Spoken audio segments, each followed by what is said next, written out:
Welcome to LOA Today. I'm Walt Thiessen here with life coach Cindy Chavez, and this is your daily dose of happy. We're so happy you decided to join us today. And I was doing research before the show today, Cindy, because I'm not sure if you're aware. I think I sent you an email, but I'm not sure you even saw the email. I'm kind of branching out a little bit, trying to start a new career as a public speaker, something to add on to being the podcast host. And there's a lot of work to be done to just learn the field, first of all, which is what I'm doing. I've been, buying books and all that kind of thing, and then kind of planning out what I'm going to do. And the thing that I wanted to bring in here is that it's amazing how easily you can dive into something. And if you don't do it from a high vibe point of view, it will drown you. Doesn't matter how much you like it. Right. Like you feel overwhelmed with learning. Absolutely. Yeah. Because every single thing, it doesn't matter what it is. There's like a whole subculture devoted to it, and it goes wider and deeper than you ever dreamed was possible. Right. No matter what it is. It's like you can pick the most crazy topic and there's like a whole community that knows everything about it. It is really wild when that happens. And yeah, it is. That's for sure. Especially if you're thinking about like directing yourself into it, it can be really overwhelming to realize how much information there is, right? We're not talking rabbit holes here either. We're talking like, backhoe type holes. We're talking monumental holes that you're going down. I know one of the things that I did when I was getting into more public speaking, and I besides this podcast right now, I do a few things, but not a lot. But back then I was like thinking I would be doing more, or I was looking into it. And so I joined Toastmasters. Mm-hmm, sure. And because everyone said, this is what you need to do. You need to join Toastmasters. And it actually was a really good experience for me. But in some ways it was so funny because one of the things they do in Toastmasters is, those little bells like you see at the concierge desk, bing, bing, bing. Right. Well, they have a bell, and it's like when you get up to speak, there are a bunch of things that are no-nos, like saying, that's a no-no, right? Mm-hmm. Okay, yep. I just did it. I just did it, and then I did it like for reals. I just went, Okay, so every time you would, someone would ring that bell. And so they say, okay, here's what we want you to do. We want you to come up here and tell us they'll give you some topic to speak on that anyone could talk about. Like, tell us about your favorite vacation or something, right? So you're not like searching for answers. You just start telling a story. Tell us how you feel about whatever. 3 minutes. Okay, go. Oh my goodness. Bing, bing, bing, bing, bing, bing. I never realized how much I did all those things that were on the checklist of don't do this if you're a public speaker. And one of them was, bing. I would describe that as the reverse Skinnerian effect. You're going to be scared away from public speaking because every time you hear a bell go off, you're going to say, no, I can't do this. Exactly. So it can be really useful to put yourself in that situation and get some of that feedback and training and realize some of the things that we do that we might not even notice because they're so part of how we present ourselves. And that was a good thing, I think, for me to just experience it. I'm reading the second of 4 books that I purchased from professional speakers trying to teach other people how to be speakers, public speakers. And this guy that I'm reading right now, interesting guy, he writes in 20-point type on about 100 pages. So we're not talking about a long message here. And his biggest point that he's made 2 big points so far. The first big point is that there are 3 bullet points that can kill you. Perfectionism. So I remember that one pretty easily. And then the other thing he said is, you can basically sweep most of the stuff out of the way that everybody says that you need. All you really need is basically to go speak. Now, his was actually a 4-item list, but that's really what it added up to. It added up to get a topic and go talk. And I thought, well, that's pretty much right to the point, isn't it? I mean, you don't get to mess around a whole lot thinking about, well, geez, I got to have my website and I got to make my special video and I have to pre-work the talk. I need an outline. How many talks do I need to do? Well, I need to have long. You don't go through all that. You go talk. that is great advice for anybody wanting to do anything. Because so often, for instance, I was talking to someone recently and they were really stressed out about their website. Right? And there was so much more to their business. And I was telling them, look, the website is like, it's just busy work that you're thinking about a lot and stressing over instead of actually giving your gift to the world, doing the thing that you want to be doing. Right. Don't worry about it. And I told them, I've said this a lot to people, and that is that eBay and Google both have two of the sort of ugliest, websites in the world, and they're the biggest websites in the world, right? It's like, stop worrying about it. Because we do that. We give ourselves lots of things to be concerned about instead of just going for the main item and just getting out there and doing the thing, whatever it is. So congratulations on your decision to research and get into this. That's fun. See, now I'm really cognizant every time I go, I'm waiting for a bell to ring. So you're actually primed to say, I mean, any time that you have said, in the past is now coming back to haunt you so that it's just dominating. It's like those tapes we talk about. It's one of those subconscious tapes that's now playing again. Seriously. Oh, it's crazy. Anyway, we have an email that came in from one of our listeners who has written to us before, and I wanted to bring it up. And this is kind of a little bit of an oddball topic for us, but I figured, hey, why not? Let's take a swing at it. I think it could be fun. He says, "Hi, wonderful team. I wanted to know if you people who understand how LOA works, do you really care how much data is collected on you? It seems to me that in the grand scheme of things, Big Brother is nothing compared to what the universe knows about us, which is unconditional and without judgment. Any thoughts? I would appreciate." Again, that's from Avinash. So I'm going to let you go first. What do you think? Well, it's an interesting query. I think that, first of all, when people say the universe, what are they talking about, right? Like, what am I talking about when I say the universe? The powers that be that are the greater powers that be?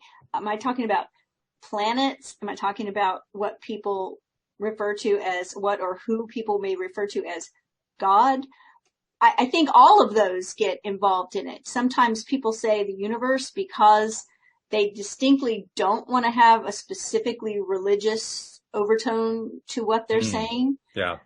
Right? They don't maybe hold to a certain religion, so they don't want to accidentally be thrown in that pile over there that's, Christian or Jewish or Catholic or, Muslim or whatever. They don't want to be. So they say the universe. I say the universe, and I think of the universe as everything. All of the energy, which we're all connected to, the rocks and the trees and the earth and us, the humans, the animals, like everything is all connected.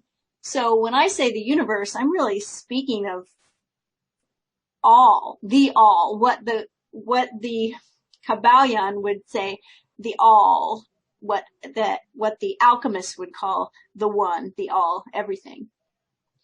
So I think that's important because we're comparing what the question says is Big Brother. Yes. Right? Which I don't believe is seen as this kind of metaphysical, metaphorical all, but as the government or the military or whatever, a very human kind of being, or what's the word I'm looking for? System, group, an agency. Sure. Yep. And I think that the universe, I think the universe is a reflection of all of us. And so I think of the universe as being neutral, sort of, if you could be sort of neutral, right? I mean, I kind of look at it this way. Sometimes we manifest things that are directly related to what I would call our shadows. Yes, I agree. Right? So maybe we're manifesting strife or stress or lack, and part of us is sort of digging it. Like part of us has a payoff for those things. oh, I've been trying and trying and trying, to get this thing over here to work and it's not working. Well, what's the payoff? Well, if this system over here isn't working for me, then someone else will pick up the slack, right? Someone will take care of me. Maybe there's always some kind of payoff. And I think when I used to say all the time, the universe is always supporting you. And people may say, I had someone on more than one occasion say, well, the universe isn't supporting me. I don't feel like the universe is supporting me. Why? Because they were having trouble in their life at that time. So they didn't feel supported in the way we say, oh, I feel so supported and taken care of. And the truth was that the universe was supporting their story. True. Yes. Right? Like how often do we say things like the really good ones we use all the time because people relate to it is, oh, I'm terrible at math. Or how about I never remember names. Mm-hmm. Like if you had $1 for every time someone said to you, oh, I never forget a face, but I can never remember a name, I'd be well off. At least $10, right? So people say at least. These are stories that people say. And I think the universe supports that. So my husband will tell you, I'm a stickler for like calling people out. And of course he calls me out if I do it, but those self-talk things where we say, oh, I can't do anything right. We mess up with something and we say, oh, I can't do anything right. And I always say, don't say that because your subconscious hears it and says, okay. Mm-hmm. And starts consciously making sure that you're not doing anything right, making sure that things are going wrong, right? Because why? Because you're telling a story and the universe is supporting that story. Your subconscious is like that. It doesn't make any judgments. It just says, okay, all right. I had a client that didn't want to go do some family thing that was happening. So they told the family, oh, I'm not going to be able to make it out there. I'm feeling a little under the weather, but they weren't. And a half hour after they said it, they said a head cold just hit them out of nowhere. Yes. You can right. See that so I said, see how powerful that story is? As soon as you said, oh, I'm under the weather, boom, you were under the weather. So the universe is always supporting us and it's just it's neutral in that way. And then you have Big Brother or whatever you want to call this agency that's collecting your data. I think it's big business a lot of the time. It is. Right? Like we say Big Brother, like Big Brother is, I'm not saying there isn't any agency there, but it's a little paranoid, right? It's a little bit in that area where people are watching everything I do. Not to say that these things do happen. I mean, drive down the road. There's cameras that'll take pictures of you run a red light and send you a ticket in the mail, right? That feels like I'm being watched. And some cities have cameras like, whoa, like everywhere. But big business is collecting data points on you as well. Mm-hmm. That's why whenever I open Facebook, all of my sidebars and little extra areas are filled with beautiful things that people are trying to sell me. Right. Isn't that amazing? I'm always like, they know me so well. Why do they know me so well, right? Do they know me so well because they're spying on me? Or is it just because I'm constantly searching and shopping and looking up things and liking posts on Facebook and Instagram that have pictures of beautiful things, right? It's like there are tens of thousands of, maybe hundreds of thousands of data points on people. But I don't know that, I'm sure there's some connection between all of that, but a lot of it's just big business. We are the product. We are the product. That's a bit of a shock the first time we hear that. The first time we're told that's a little shocking. It's a little bit of startling. Wait, what do you mean? What do you mean I'm the product? What are you talking about? Right, because when someone places an ad on Facebook to sell something, they know who they want, right? This is why journals for sale show up in my feed that have the picture of the moon on them and, all these things. I was like, why? Well, because I used to run a program where we followed the moon phases because I'm always talking about journaling. Like I'm giving them this information and then they're selling me to that company that makes those journals. Right. Company says, look, I want women that are of this age and that like to journal and that love pictures of the moon and, all these other data points. This is who we want you to show this ad to. So they pay Facebook for me. I'm the product. So how do I feel about that? Well, I think to some degree, every time we check that little box that says okay, right? You go to download an app or whatever. Have you read our, yes, I'm actually one of the few people who reads those, believe it or not. I know that makes me strange, but I really do read those. I've actually, believe it or not, there was at least 2 occasions, actually one very recently, where I read the terms of service for a website and found something in the terms of service that directly contradicted the main offer being made by the website. And I pointed out to them, they said, that's been up there for 10 years. We didn't even know it was there. Because no one reads it, not even them. Nobody reads it. Right. Yeah. So I have read some of them before, but I'm not going to pretend that I read every single one, especially when a lot of times I do click on it and start to read it, and then I realize it's like 75 pages. I'm like, you know that you're going to get to the end of it and weigh it and say, okay, anyway. So it's just an app, right? But I think that that's it. I think it has to do with our own choices, our own boundaries or lack of boundaries, and what we're willing to, most of the time, to just provide. Like, we provide that. And it's a different energy altogether to say, that just to think that, to get paranoid about, or that's kind of the extreme version, but to worry about that people are getting that information from us in some way that, that we're not in agreement with. Most of the time, we're in agreement. We agree tacitly, but we agree. What are your thoughts on it? I mean, do you feel that too, that most of the time it's us that's just giving all of that away? Well, sure. I would even take it a step further and point out that this is not a new phenomenon. We tend to associate it with, social media and so forth, because that's where a lot of it is done, but also with apps that have been created over the years. But it predates the computer era. People don't think about it this way, but it really does. If you were a subscriber to a newspaper, guess what? You were the product.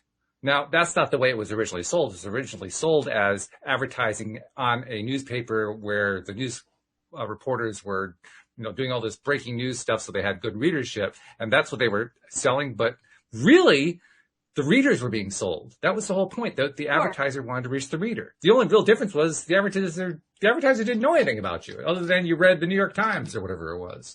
That was it, but you were still the product. So I guess the first question that enters my mind is, because I've been aware of this issue as a person who's worked with computers and computer programs to an extent since the beginning of the computer age. I've been aware of this issue for a long, long time. And I remember the first time I became aware of it, I had 2 thoughts that occurred to me. The first thought was, why are people upset about the advertising side of it when the advertisers won't kill you? It's the governments that kill. So why are you so upset about the advertisers? That was my first thought. My second thought was, what are you worried they're going to do? Okay, so they've got this data that, by the way, you volunteered to give to them, because you said, you clicked that okay button, right? You said okay to the terms of service, so you volunteered to give it to them. What are you afraid they're going to do with it? And the moment I asked that question, I said to myself, I'm focusing on fear. Why do I want to focus on fear? Yeah. What's the point of that? So literally, first, this is a skill that I learned long before the computer age. I don't see ads anymore. I know that's strange because they're popping up all over the place. I get tunnel vision. An ad pops up, boom, I'm done. I don't even know what the damn thing said. It's like, I recognize an ad, move on, quick. Yeah. Like 99% of the ads that appear on the page, I couldn't even tell you what they are. I think that sometimes ads can be really annoying. Like, they keep getting in the way, like some of these ads that will pop up over the top of what you're reading, and you have to kind of get rid of it before you can keep reading. And sometimes they keep doing that, or they kind of scroll up and down, talking about like reading on your phone or reading on a PC. But I remember back before, the computer age, subscribing to magazines. And magazines definitely have, like the New York Times probably has a much wider, broader demographic, but magazines, they are pointed to artists or to women or to men or to whatever their demographic is. And I remember I loved the ads. That's part of the reason why I bought it. Like I wanted to see the new, whatever genre it was. I wanted to see what new was out there. I wanted to see what was available. So I never was really upset with the ads in magazines. I remember one time buying a magazine that was slightly more expensive than other magazines, and it was because it had no ads. Or they sent me I think they sent me a sample copy of a magazine that had no ads. So instead of being, a few dollars a copy, it was maybe $10 a copy, but there were no ads. And I was so disappointed when I looked at it. I was like, why do I want to, there's nothing in here. I want to see the ads. I'm not always like that about ads, but I think that now in this day and age, the ads are so tailor made to us and our interests that to me, they're sort of even less annoying, but we are giving all of that information. It's hard to be involved in any kind of social media or virtual anything without giving that information. And so, we talked about this before about this is kind of slightly veering off topic, but because we're saying Big Brother, right? Just the whole conspiracy theory idea. Conspiracies happen, but conspiracy theory and conspiracies are two different things. And there's a certain vibration with conspiracy theory that lends itself to paranoia. The vibration is the difference between that conspiracy theory. The vibration is mistrust. I don't trust the government. I don't trust these people that are in power. I don't trust the media. I don't trust. That leads to a very conspiracy theory, path. And then the other vibration is we do put faith in something. So to say, well, people that believe in conspiracy theories are believing something they don't know all about. They don't know all the answers. They're believing something they can't see. And people that are spiritual or religious, they are also believing something they can't see. The difference is that in spirituality and religious belief, we're putting our faith in something, where in conspiracy theory, it's a mistrust of something. It's not a trust in something. Good point. Yeah. And so it's two different directions and two different, very different vibrations. And I think that those are the two different vibrations we're talking about with this question, with number one, trusting the universe, knowing the universe knows everything about us, and that the questioner said the universe is non-judgmental. Yes. Mm-hmm. And on the other side, mistrusting the government or an agency or Big Brother or whoever you want to mistrust, right? That leads to a totally different vibration. And yes, there's fear there. I think fear can be a really good thing. Fear is a human emotion that will serve us well if we pay attention to it and listen.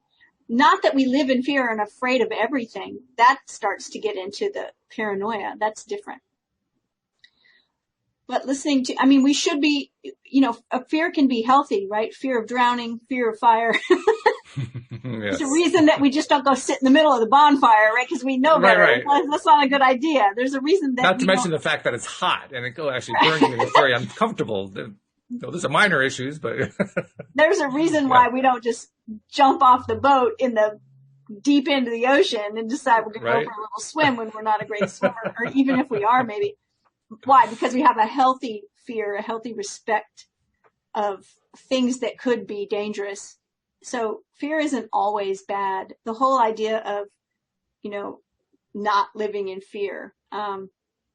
Sometimes people use that as a reason to not just take common sense measures about things.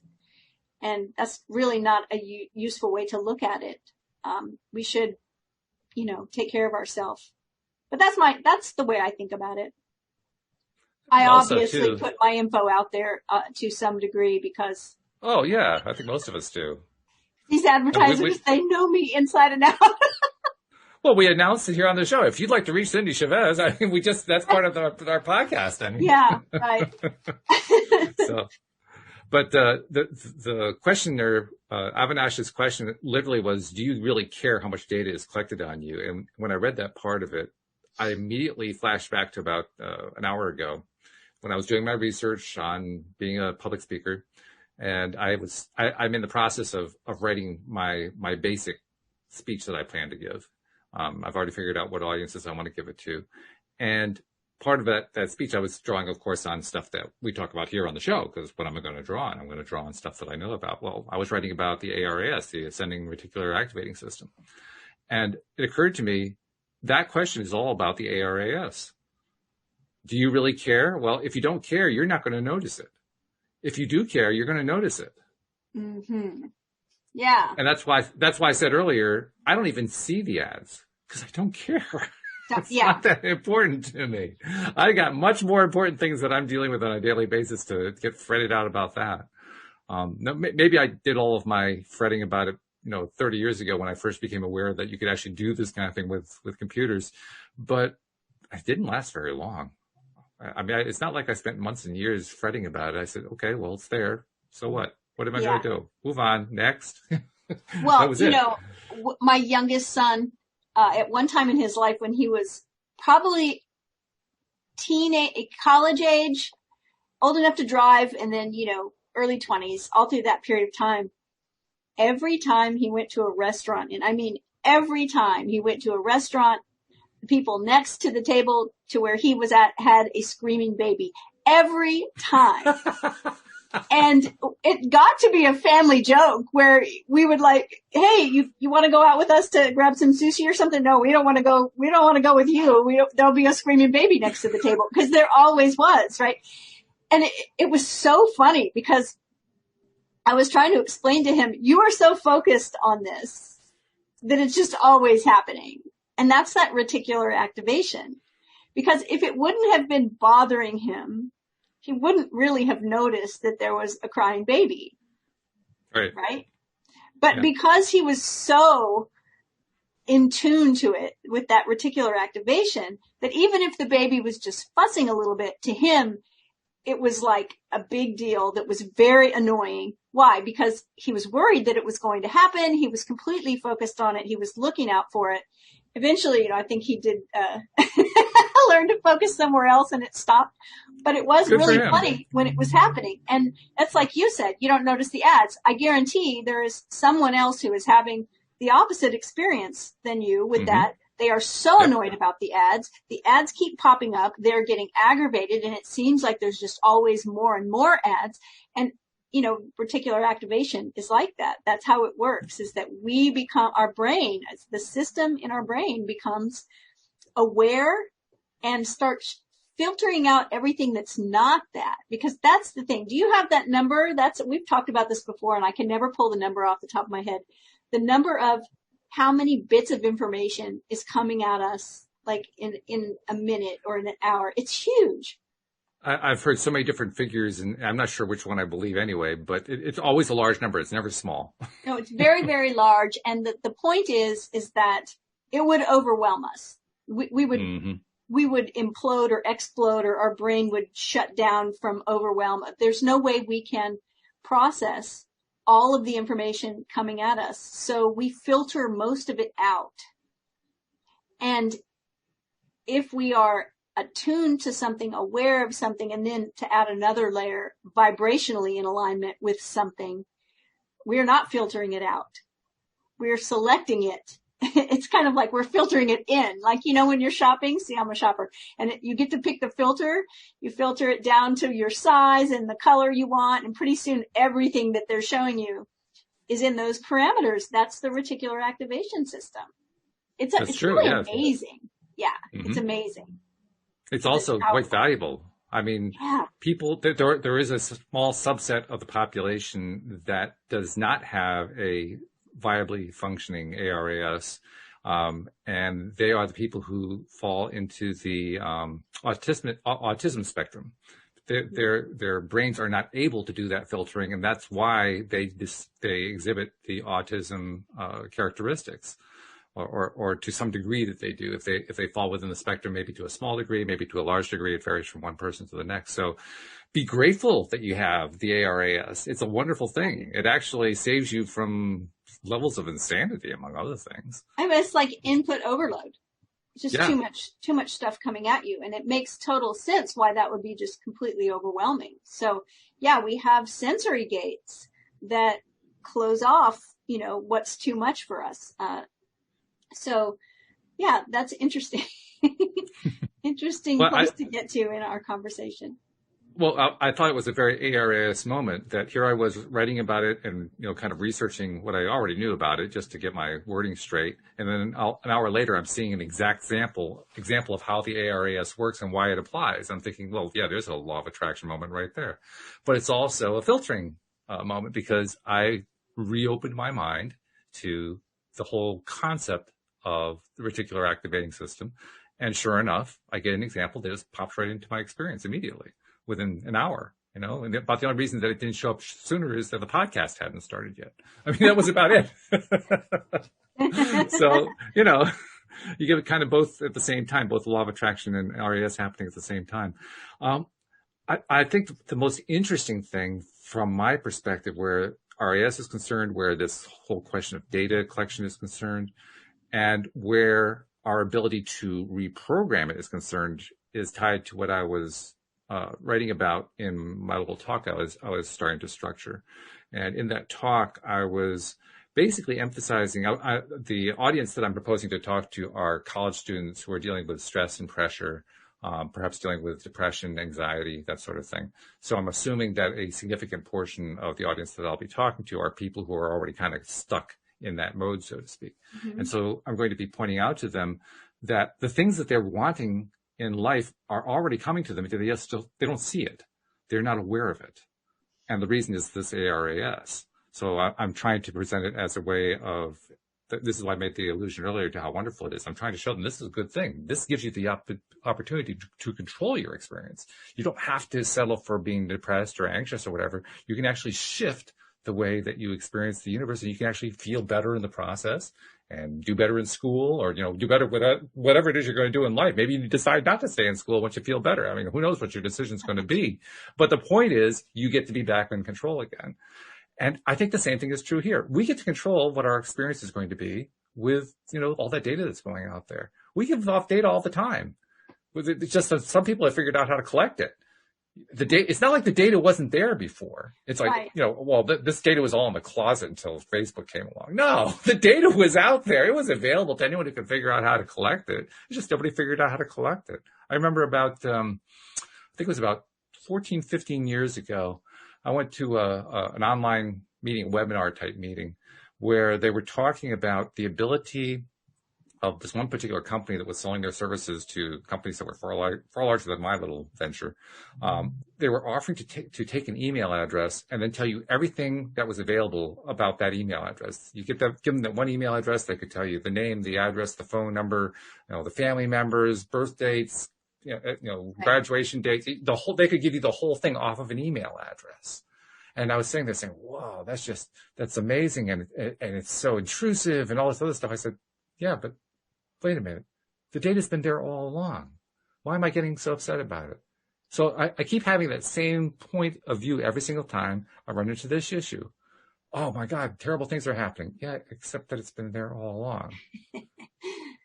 Back when I was in high school, we didn't even hardly have computers. I mean, the computer lab was a terminal, a dumb terminal that connected to the state university, some 20 miles away. And all you could do was type in the basic language. There was no desktop. There was nothing like that. That was the extent of our computers. And we were all giving off data like crazy. We just didn't think of it as data. I mean, what's high school like? High school is one great big data gathering operation. And I'm not talking about the classes. I'm talking about all the interpersonal relationships. It's crazy how much data gets passed around there. So it's not like there's no data. It's not like data just kind of, appeared out of nowhere. Now it's just being extracted from the ethers. It's just smarter and faster machines got involved. Yeah. That's all. Yeah. That's what all. It is. And that freaks people out sometimes. Well, then, so my message to them is, were you freaked out before? I mean, assuming that you're not, 15 They years old, were. so you can't remember back that far. They were. I mean, when you think about it, conspiracy theories are not new. This is true. Yes, very true. As a matter of fact, if you study, and I won't get too political, but I mean, it's just history. If you study history, the right wing of the political, systems in the United States were using conspiracy theories back in the 1800s. There were no computers, right? It was all just word of mouth or this or that. But it was like just that whole idea, because why would you worry about the data if you didn't have some other piece of the story that felt fearful, right? Like someone's going to use the data in some, with some evil intent, or that someone has stolen the data from you, because of course we don't want to feel like we've been robbed or raped in some way, right? And so it's like those stories have to sort of be attached to it for it to cause a real problem in our mind, and hence in our vibration, is that we get wrapped up in those other parts of the story that have always been around. It's just that, with machine learning and computers and how fast the knowledge base is growing exponentially, it just is a little more obvious, I think, now than it was then, when life was slower, when, you didn't have instant communication, instant connection, instant all the time. That's the other thing, is that humans are small group primates, and we thrive in community, but we're made to be in a community of maybe hundreds of people, not millions of people. And, that's why there's that sort of problem or issue that can come about with social media. It's like when we're not used to having 700 or 7,000 or 7 million, people approving of something that we do. Right. Everyone likes approval. Of course, we're wired to feel good about approval, but we're also made in a way that the approval would normally come from a much smaller group. And now it's possible to get that approval or rejection, right? It's like, no one liked last week, 7,000 people liked my post, and this week only 6 people liked it. So I feel rejected, where without all of that, 6 people giving you a high five would have felt pretty good. Right? Yes, that's true. That's true. I actually made me think of a question I want to raise. I'll raise that in a second. There's just one other point I wanted to make about this major data collection thing before we move on, which is there are certain pieces of data we don't want out there. And I think most of us are pretty careful about it. Like, I really don't go out of my way to publish my credit card number, expiration date. Correct. And, Social I just don't do number. that. Yeah. I mean, it's just like common sense. And the fact is, well, I'm not sure how common it is, to be honest, but that's another topic entirely. The fact is, those of us who are, demonstrating some degree of concern about making sure that certain things stay private, it's not like we have this massive amount of data we have to keep private. It's a small subset, and it's manageable. We can handle it, assuming, of course, that the electronic tools are there to work with. And, for the most part, they're there. So that's all I really ever am concerned about. And the concern lasts about long enough to say, okay, I just ordered something. Do I have a secure connection? I verified that. Yes, I do. Is it through a merchant that I trust? Yes, it is. Am I using a card that I know I have consumer protection on? Yes, it is. Things like that. I just take those steps, right. and I take them now so effortlessly, so automatically, I don't even think about them anymore. Well, and not everybody does that, and that's important, that people should recognize that, right? That we should not just be giving out information like that. If someone calls you and asks you we got one of those spammy, weird calls the other day, and we were listening to the voicemail, and it's like this computer voice that says, your social security number has been suspended. We were like, what? Yeah. What are you talking about? So yeah, I mean, you're right though. That's a good point to make, is that there's a small amount of information that's private and should stay private. Absolutely. But most of the data that's collected is not that. No. Right. And that's a big differentiator, I think. That's a big difference between the stuff that really needs to be private and the rest that, well, so what? So they know that my hair is white. I mean, is this really news? I mean, come on. This is not a big deal. If you got that hair quite good on you. Right.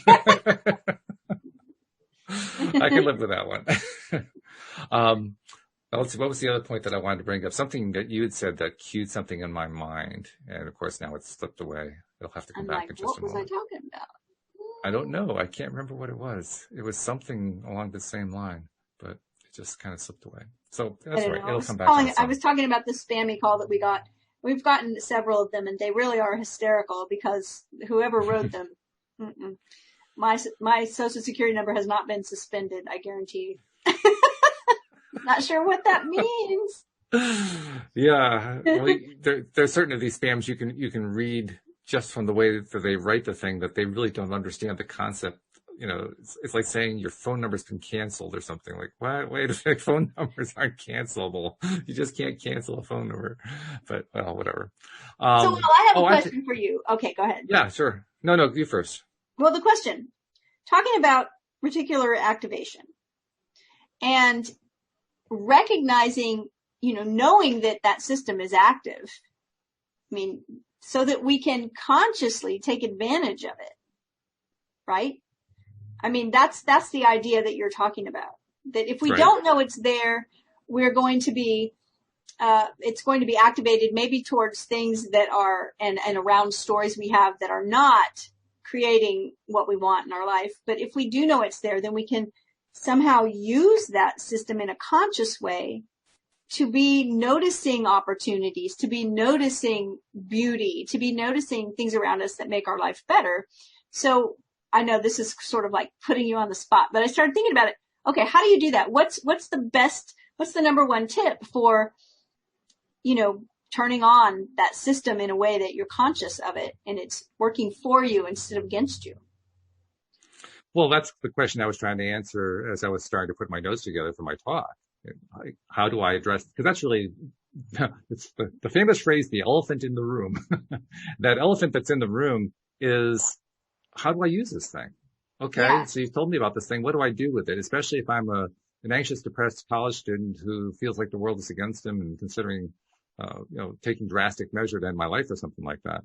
How do I use that? Well, that was the question I was trying to ask myself. And I was kind of putting myself into the place of somebody who's feeling that way, and kind of, because all of us at one point or another in our lives have experienced depression of some kind, or anxiety, or, really severe stress, anger, rage, something along that line.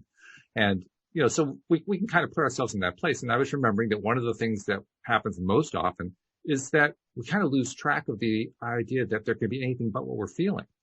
That we're almost in a space where we can't even see what it's like to feel good anymore. Feeling good is not even in the realm of possibilities. Now it's just a question of, do I select between this thing I'm afraid of or that thing I'm afraid of, or this thing I'm depressed about or that thing I'm anxious about?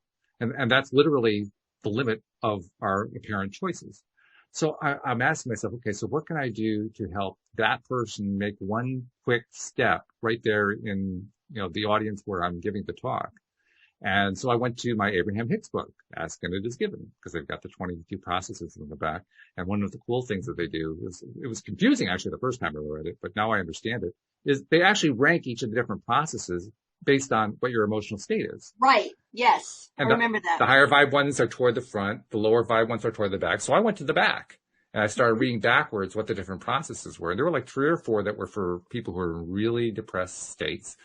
And I realized that each one of them could work in certain circumstances. None of them really matched up to the college student that I was trying to think about. But there was one in particular that I could match with another one that was a little bit higher vibe one, and combine the two together. And I thought, this would make a really cool little process.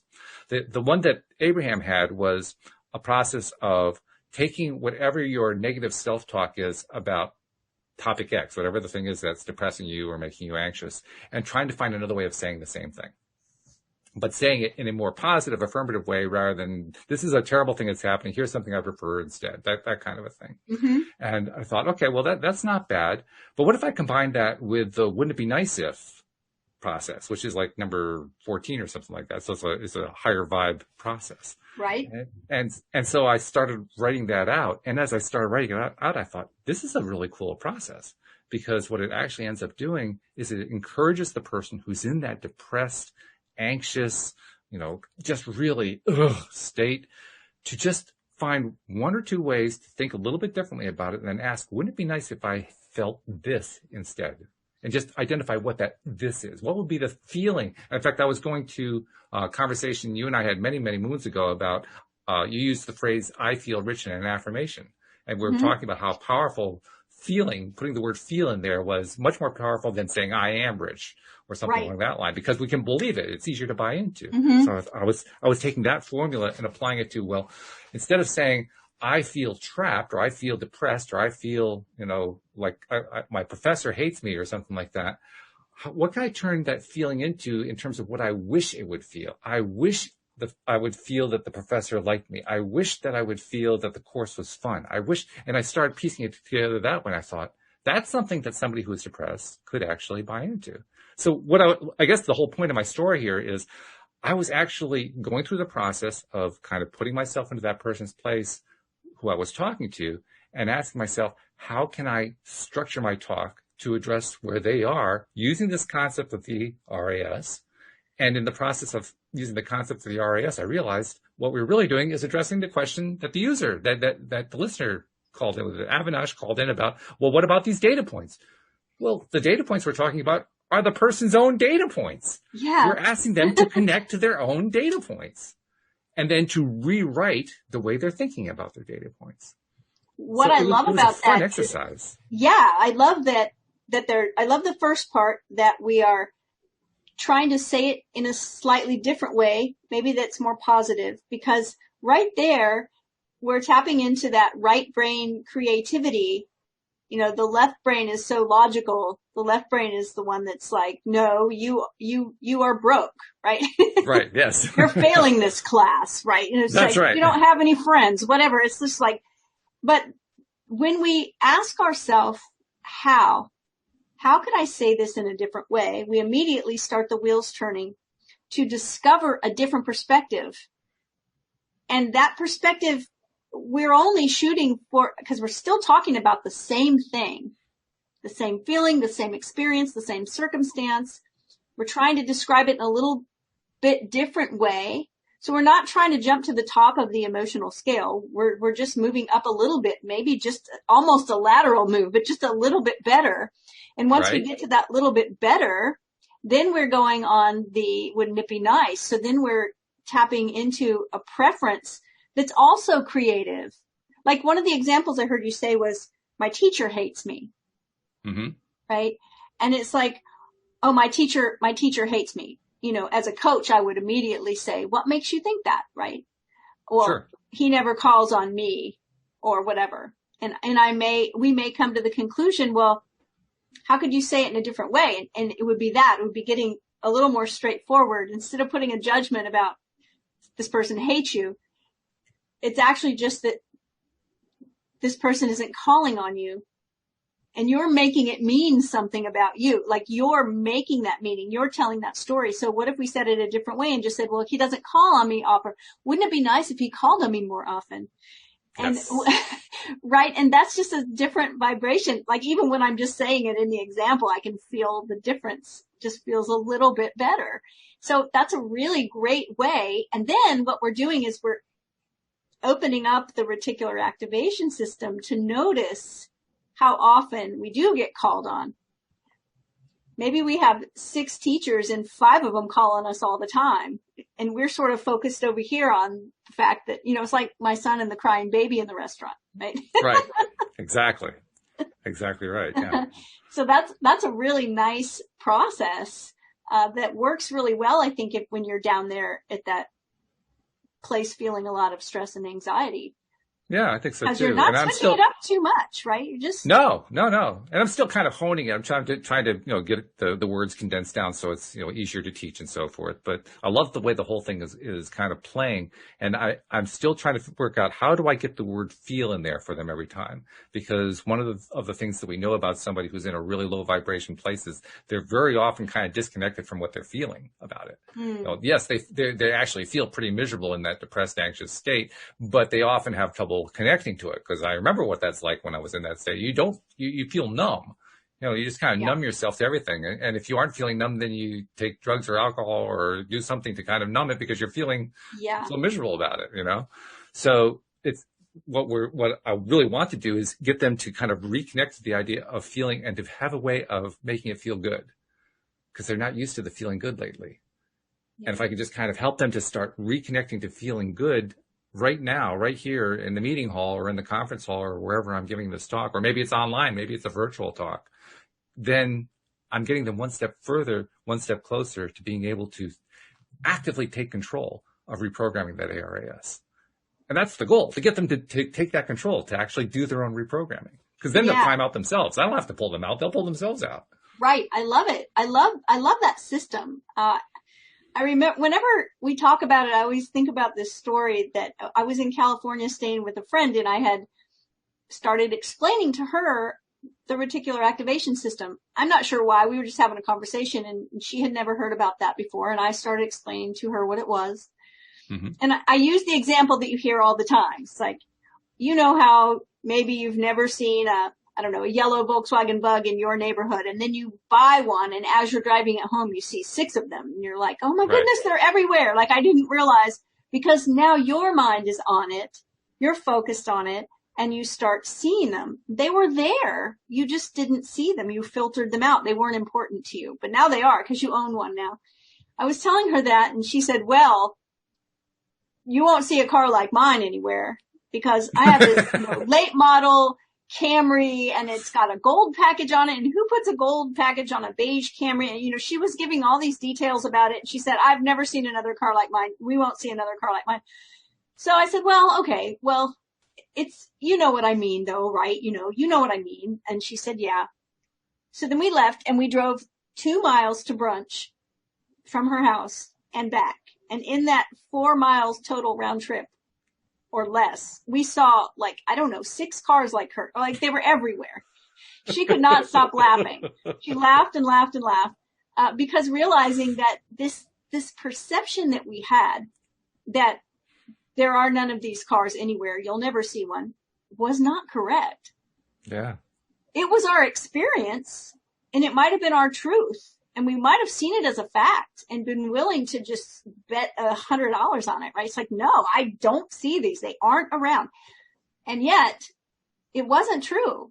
And so that's kind of what the reticular activation system, I always laugh about that, but so much of the time, like, I wonder about my owl. You're going to laugh, but it's like, okay. So I got focused on attracting an owl, and I live in the city. My office is in the middle of the city. And one day I heard something at my window. Within 24 hours of asking to see an owl, I look up, and there's a ginormous owl fluttering, hitting wingtips, hitting my window, making noise, pop, pop, pop, pop, pop, all the way up the window with a wingspan of 4 or 5 feet. You think those owls are out there all the time? And it does make you wonder, doesn't it?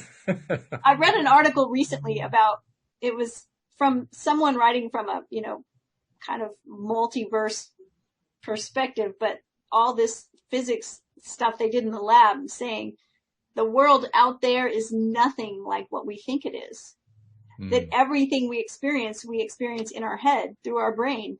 And we think that we are seeing a pretty good replication of it, but everything in the labs say that's not true at all.